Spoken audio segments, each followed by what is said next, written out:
In today's video, I'm going to teach you how to create Microsoft Forms for Power Automate flows. By the end, you'll have a form that automatically triggers a flow the moment someone submits a response, so you can save time and reduce manual work.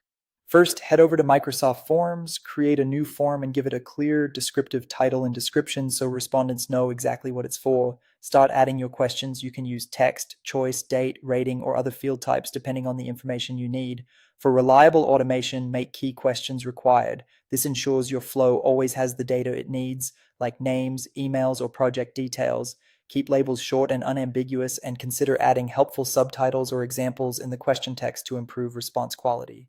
Next, open Power Automate and sign in. From the left navigation, select Create, then choose Automated Cloud Flow. Give your flow a practical name that reflects its purpose, such as Form Submission to Notifications, so it's easy to find later.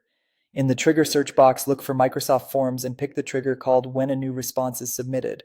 This tells Power Automate to listen for new form entries. Click Create to open the Flow Designer. In the trigger card that appears, choose your form from the drop-down. If you're working with a group form and don't see it listed, you may need to paste the form ID.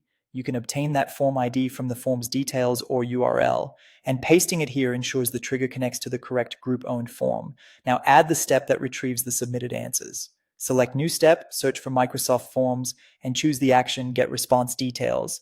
In the Form ID field, select the exact same form you used in the trigger. In the Response ID field, choose Response ID from the Dynamic Content panel. This ties the trigger event to the detailed response, letting you use each answer across the rest of your flow. With the response details in place, define what should happen after a submission. You can send a confirmation email, post a message to a team channel, create a record in a list or database, or route the submission based on certain answers with conditions. As you build, use dynamic content to map form questions to the fields in your actions, keeping naming consistent so everything lines up cleanly.